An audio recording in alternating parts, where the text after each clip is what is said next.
If you look at somebody that's eating a bunch of meat and a bunch of cheese, it's easy to categorize them into a group that's going to be insulin resistant and metabolically unhealthy, but we're failing to look at a big global picture.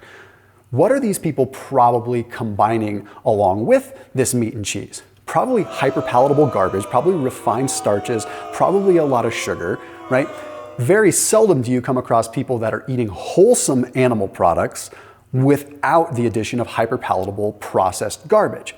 Now, without giving this entire video away, let's break down the best kind of meats, the best kinds of cheeses that you can eat to improve insulin resistance.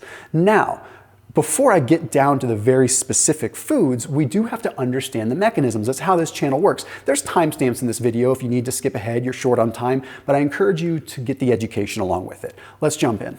After today's video, I put a link down below for Thrive Market. That is a 30% off discount link plus a free gift. So 30% off your entire grocery order. The thing I like about Thrive Market is they're trying to help get gnarly processed foods out of people's fridge and out of people's pantries. So these are healthier for you options, better for you options, and the prices are highly, highly competitive. So a lot of times you're gonna find prices cheaper than the grocery store and it's delivered directly to your doorstep. So when it comes to like recalibrating your pantry, Thrive Market really, really is solid. It's very helpful to be able to have all your grocery shopping at your fingertips so you're not stressed about finding the right things. You can search. You can do a quick search for gluten-free. You can do a search for paleo. You can do a search for sugar-free, for keto, for this, for that, all at your fingertips, and then it's delivered directly to your doorstep. But let's be real, we're all pinching some pennies, so the best thing about it is that 30% off discount link off your entire grocery order using that link down below.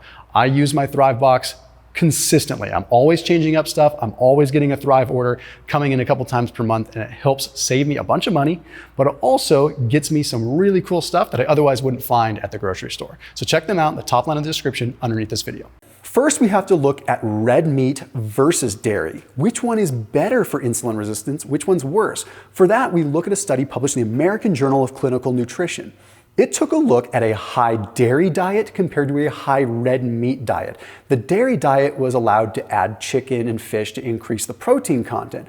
Long story short, what they found is that the high dairy diet ended up having decreases in insulin sensitivity. In other words, their insulin resistance got worse. They also found their fasting insulin was higher. So when you look at this at first glance, you think it's really bad. In fact, when you look at the women in the studies, the women had a 14.7% decrease in their insulin sensitivity. So it was markedly worse for women than it was for men. But does this mean that dairy is a full-fledged problem? No, because there's some flaws to this, okay? First of all, with this study, we have to remember that milk has a lot of sugar. So if they were just allowed to eat whatever dairy they want, no one knows if they had way too much milk versus cheese. There's a lot of nuance with dairy, which is what I hope to break down with this video to teach you what to eat, right? So they could have been consuming a bunch of milk that has a ton of sugar in it when it adds up.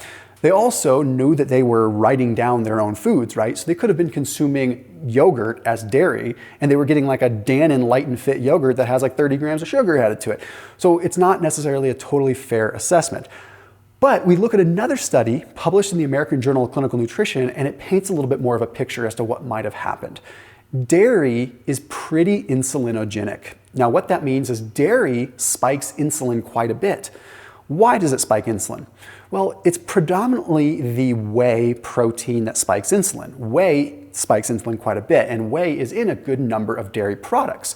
Obviously whey protein, but milk has a lot of whey in it as well, right? So what do we do in this case? Well, if you're really walking that line down being insulin resistant, you may want to consider reducing the dairy that has a lot of whey in it. But I gotta be honest here, the whole thing with whey being insulinogenic does not have me sold entirely, because the insulin spike that comes along with whey is also spiking another hormone called glucagon, which counterbalances it. It's called the insulin to glucagon ratio, and it's complex, and we don't need to go into it here.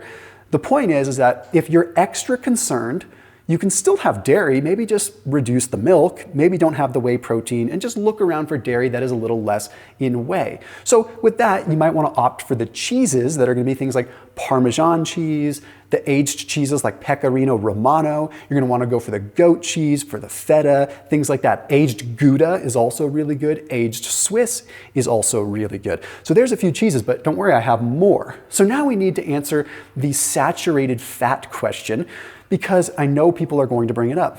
Does saturated fat negatively influence the insulin sensitivity when it comes from dairy?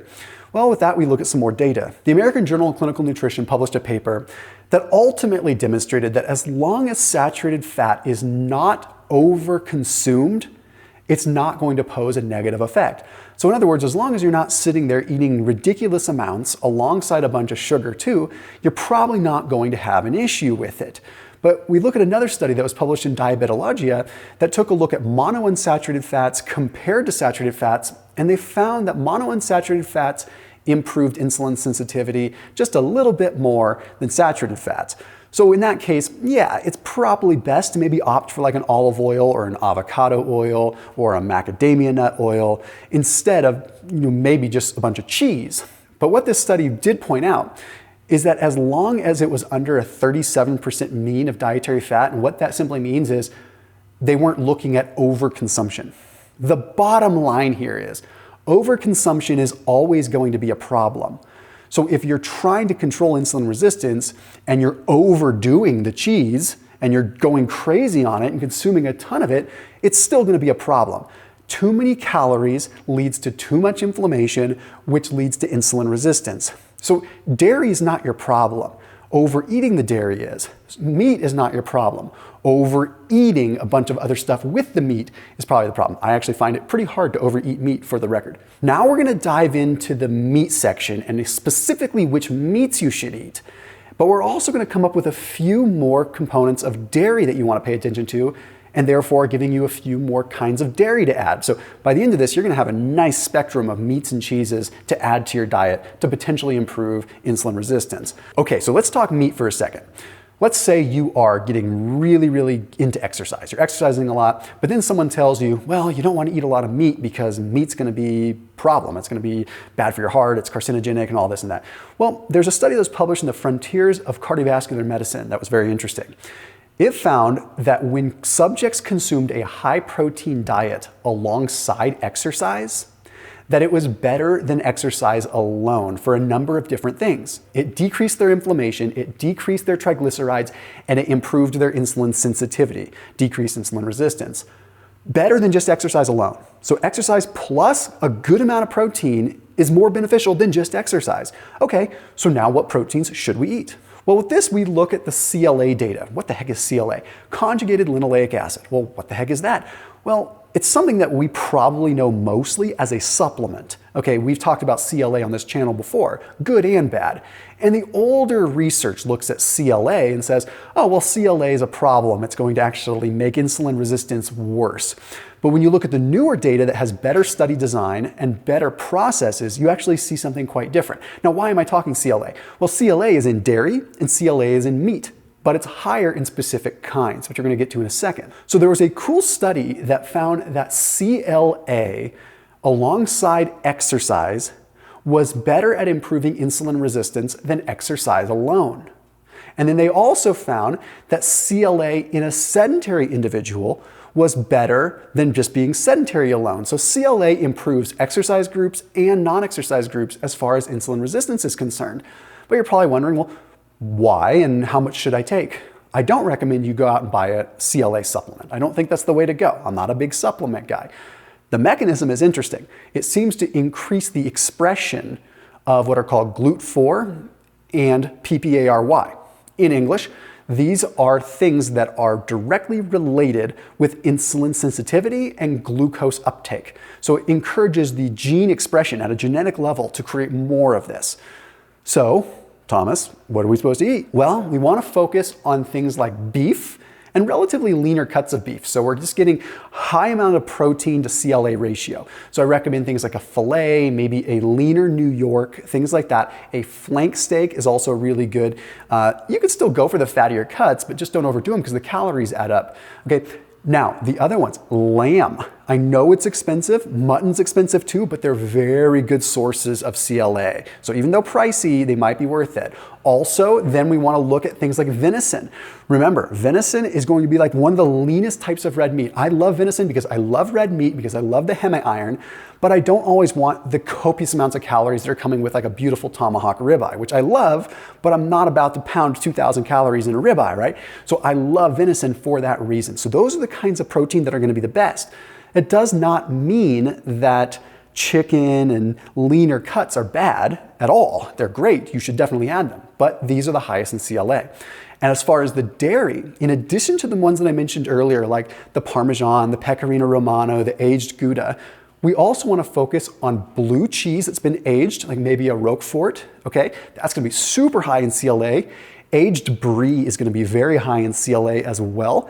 And Swiss cheese is going to be very high in CLA. So we've got a nice mix of dairies that we can have here. It's also important to mention that fatty fish with omega-3s are one of the best foods you can eat for insulin sensitivity too. It's still a meat, okay? Study published in Diabetologia took a look at 324 participants, wild stuff. They had them eat no fish, lean fish, fatty fish, or omega-3 supplementation. They found the higher the omega-3s, the better the insulin sensitivity, even if it was from supplement form.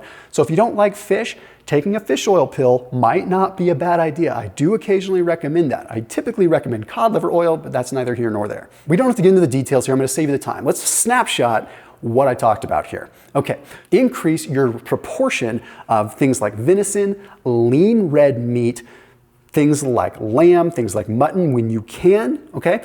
Game meat in general is generally really good. Increase your fish consumption as a protein source when you can.